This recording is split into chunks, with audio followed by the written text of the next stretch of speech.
这个实在太硬了，挖不动了，要老板把快捷跟炮头送过来。老板清早就把快捷跟炮头送过来了。这个时候呢，我们先把这个豆把它拆掉，拆掉再把快捷装上去。这个星斗拆的时候可能有点麻烦，因为它的这个间隙没有多大，所以说我们敲的时候还是会比较用力的。现在我们就把螺丝把它全部拆了吧。我们现在把这2个轴把它敲出来。好了，基本上敲出来了。现在就换快捷，大神们、师傅们，你们看看我这个快换快捷的方法怎么样？如果有比我这个换快捷方法更快的方法，可以艾特我一下，谢谢大家们。首先我们搞一根钢管，把这个快捷跟这个码头连接起来。后面呢，我们先在这个地方后面那个撑杆，跟这个快捷上面这个对的，这个眼就比较好对了，因为你可以随时移动，上下移动啊都可以的，所以说堆起来也比较方便。看见没？我这一下基本上就堆进去了。堆进去以后啊，你现在就要把螺丝拴好。如果你不把螺丝拴好的话，你到时候对码头那个地方的时候，它这个地方趴后面这个销子会动，动了以后呢，它这个螺丝眼就不对了，是不是到时又麻烦，要去对一下。所以说现在先把这个螺丝把它上紧以后，再对这个码头这个地方的销子，对这个码头这个地方，效果同样的跟对后面的差不多，也是非常简单的。把它提起来以后啊，把位置搞得基本上差不多的时候，把钢管拔下来，我们看一下大概差不多不？如果少一点点，我们稍微微调一下就可以了。现在基本上调好了，我们现在就把这个大轴承上进去吧。是不是这一下子就上进去了？上紧以后就把螺丝眼对中，对中了以后呢，我们也是一样的，先把螺丝先上紧。如果你一会不上紧的话，你上炮头的时候它可能会动。所以说我们现在先把螺丝上紧，先把快捷这一节全部搞好。搞好以后呢，我们再去搞了个炮头。我上螺丝的时候，要徒弟过去把这个黄油把它打一下，因为新上的这个快捷啊，这个轴也是新的，所以说呢，我现在把黄油把它打满。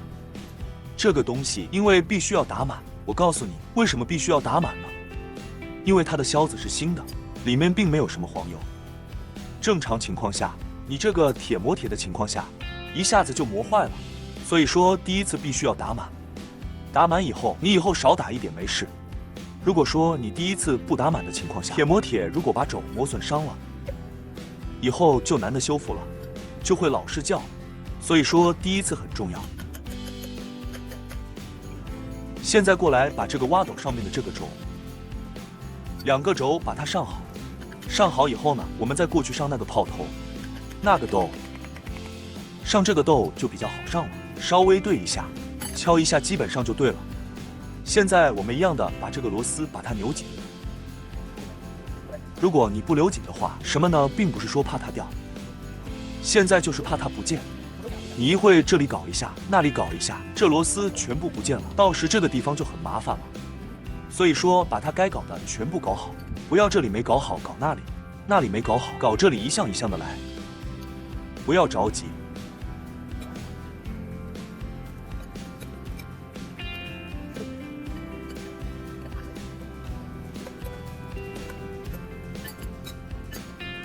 好了，这个时候挖豆子上面的这个螺丝基本上也紧得差不多了。紧完了以后呢，我们现在就把那个炮头的2个铁锹子也把它装上去，把它螺丝把它固定。我在这装炮头的时候，我看徒弟没事，我就要他把这个黄油把它打满。